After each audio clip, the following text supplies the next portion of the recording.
Në fillim të shtetit sionist të Izraelit ishte Nakba. Dita sioniste e festës ishte dita e katastrofës historike të një populli tjetër, një popull që ishte këtu para kolonëve. Gjithçka që ka ndodhur më pas është e lidhur me ato që erdhi më parë. Ajo që filloi në vitin 1948 nuk ka përfunduar as në vitin 2026.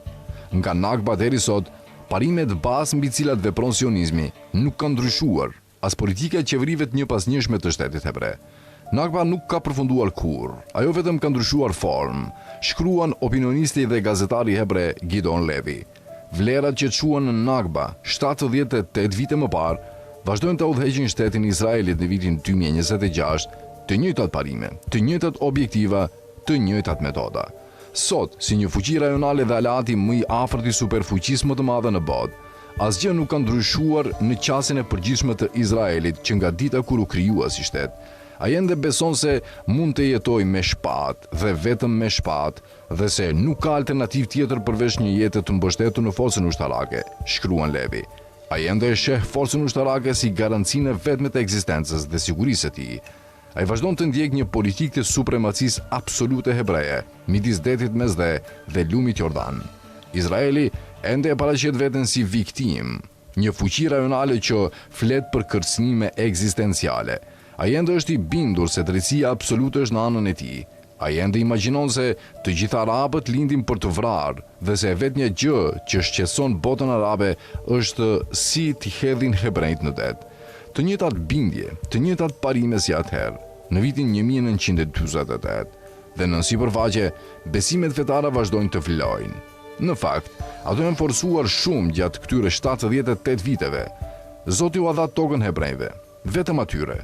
Dhe ky premtim biblik është titulli i pronësisë mbi tokën, provë hyjnore e sovranitetit ekskluziv edhe në sytë e hebrejve që konsiderojnë veten laik.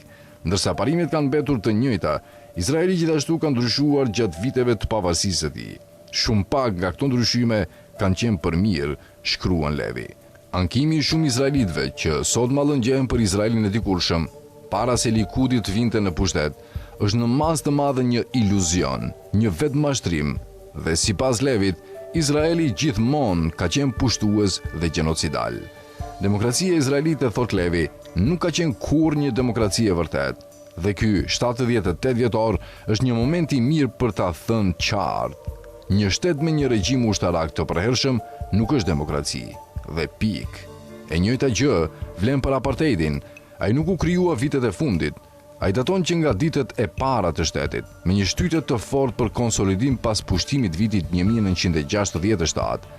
Gjatë gjithë historisë së tij, para pushtimit vitit 67 dhe sidomos pas tij, Izraeli kurrë nuk i ka konsideruar palestinezët si qenie njerëzore të barabarta me hebrejt izraelit.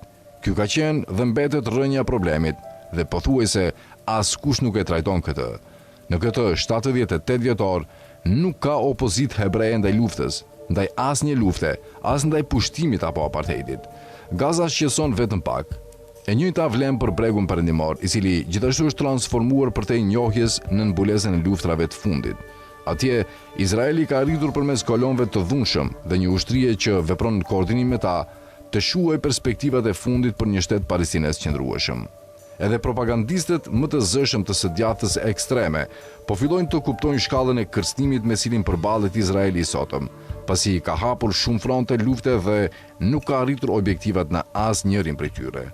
Gaza dhe Libani nuk janë histori suksesi, por luftra të panevojshme dhe kriminale që nuk i kanë sjellë Izraelit asnjë përfitim, vetëm kosto të larta që do t'i kushtojnë shumë.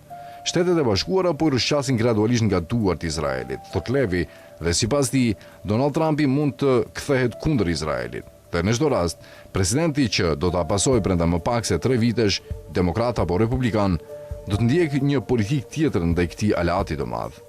Ditët kur Amerika ishte sigurt në xhepin e Izraelit kanë marrë fund. Ndoshta për gjithmonë, shkruan Levi. Edhe Europa po pret një sinjal nga SBA-ja për të ndryshuar politikën e saj ndaj Izraelit. Edhe atje, durimi po mbaron me një Izrael që shihet si pushtues, agresiv dhe megaloman. Izraeli nuk ka pasur sukses në vitet e fundit.